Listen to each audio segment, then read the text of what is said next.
બગદાણા બબાલ વચ્ચે હવે ચર્ચાઓ એ થઈ રહી છે કે એસઆઈટીની રચના પણ કરવામાં આવી, સર્ચ ઓપરેશન પણ કરવામાં આવી રહ્યું છે, પરંતુ આ તમામ ચર્ચાઓની વચ્ચે ન્યાય નહીં મળે તો હવે આ તમામ બાબતને લઈ અને નવનીતભાઈ દ્વારા પણ જવાબ આપવામાં આવ્યો છે.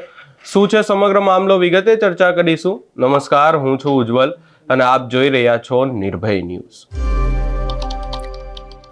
બગદાણા બબાલ વચ્ચે હાલ અનેક લોકો જે નવનીતભાઈ કે જેમની ઉપર હુમલો કરવામાં આવ્યો એમને મળવા માટે જઈ રહ્યા છે, એમના ક્યાંક ને ક્યાંક ખબર અંતર પૂછી રહ્યા છે, પરંતુ આ તમામ ચર્ચાઓની વચ્ચે હવે ભીમ આર્મી પણ મેદાને આવી છે અને ભીમ આર્મીના જે આગેવાનો છે એ નવનીતભાઈને મળવા ગયા હતા. આ આખી બાબતને લઈ અને આગામી સમયમાં કેવી રીતે કાર્યવાહી કરવી એને લઈને પણ અનેક ચર્ચાઓ થઈ. આ આખી બાબતમાં જો વાત કરવામાં આવે તો જે આરોપીઓ છે એમના રિમાન્ડ પૂર્ણ થઈ ગયા છે, એમને જેલ હવાલે કરવામાં આવ્યા છે.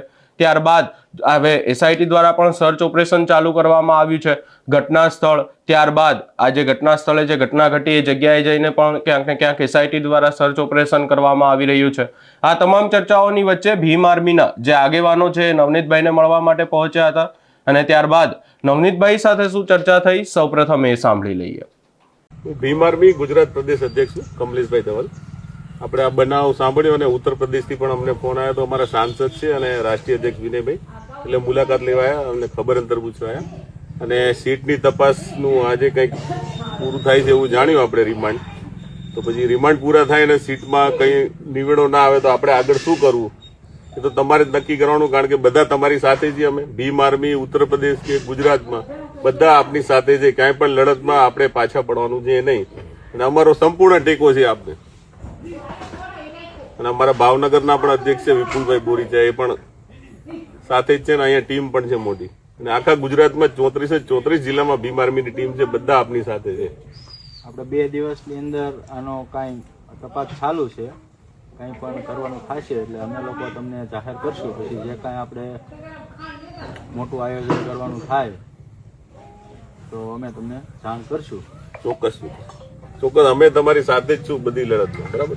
જ્યાં સુધી તમને ન્યાય ના મળે ત્યાં સુધી અમે તમારી જોડે રહીશું બધી રીતે, તન મન ધન બધી રીતે તમારો સપોર્ટ. હું ભીમ આર્મી ગુજરાત પ્રદેશ અધ્યક્ષ કમલેશભાઈ ધવલ. આપણે આ બનાવ સાંભળ્યો અને ઉત્તર પ્રદેશથી પણ અમને ફોન આવ્યો તો અમારા સાંસદ છે અને રાષ્ટ્રીય અધ્યક્ષ વિનયભાઈ, એટલે મુલાકાત લેવા આવ્યા, અમને ખબર અંતર પૂછવા આવ્યા અને સીટની તપાસનું આજે કંઈક પૂરું થાય છે એવું જાણ્યું આપણે રિમાન્ડ. તો પછી રિમાન્ડ પૂરા થાય અને સીટમાં કંઈ નિવેડો ના આવે તો આપણે આગળ શું કરવું એ તો તમારે જ નક્કી કરવાનું, કારણ કે બધા તમારી સાથે છીએ. અમે ભીમ આર્મી ઉત્તર પ્રદેશ કે ગુજરાતમાં બધા આપની સાથે છે. ક્યાંય પણ લડતમાં આપણે પાછા પડવાનું છે નહીં અને અમારો સંપૂર્ણ ટેકો છે આપને. અને અમારા ભાવનગરના પણ અધ્યક્ષ છે વિપુલભાઈ બોરીચા, એ પણ સાથે જ છે ને અહીંયા ટીમ પણ છે મોટી. અને આખા ગુજરાતમાં 34 જિલ્લામાં ભીમ આર્મીની ટીમ છે, બધા આપની સાથે છે. આપણે 2 દિવસની અંદર આનો કાંઈ તપાસ ચાલુ છે, કંઈ પણ કરવાનું થશે એટલે અમે લોકો તમને જાહેર કરશું. પછી જે કાંઈ આપણે મોટું આયોજન કરવાનું થાય તો અમે તમને જાણ કરશું. ચોક્કસ ચોક્કસ અમે તમારી સાથે જ છું બધી લડતમાં, બરાબર. જ્યાં સુધી તમને ન્યાય ના મળે ત્યાં સુધી અમે તમારી જોડે રહીશું બધી રીતે, તન મન ધન બધી રીતે તમારો સપોર્ટ. અહીંયા નવનીતભાઈ દ્વારા સ્પષ્ટ એવી વાત કરવામાં આવી છે કે હાલ એસઆઈટી દ્વારા તપાસ ચાલી રહી છે, એસઆઈટી એમનું કામ કરી રહી છે, આખું સર્ચ ઓપરેશન ચાલી રહ્યું છે. આગામી સમયમાં જો આ આખી બાબતને લઈ અને જો એસઆઈટી દ્વારા કોઈ નિર્ણય નહીં લેવામાં આવે, તેઓ જેમનું નામ લઈ રહ્યા છે, મુખ્ય આરોપીની સામે કાર્યવાહી નહીં કરવામાં આવે તો પછી આગામી સમયમાં ક્યાંક ને ક્યાંક કોળી સમાજ પણ ભેગો થશે. એનાથી વધુ જો વાત કરવામાં આવે તો નવનીતભાઈ દ્વારા એવું પણ કહેવામાં આવ્યું છે કે આગામી સમયમાં આ મુદ્દાને લઈ અને લડાઈ પણ લડવામાં આવશે. આ સમગ્ર બાબતે આપનો શું અભિપ્રાય છે એ અમને કમેન્ટ કરી જરૂર જણાવશો. અમારી ચેનલ નિર્ભય ન્યૂઝને લાઇક, શેર, સબસ્ક્રાઇબ કરવાનું ભૂલશો નહીં.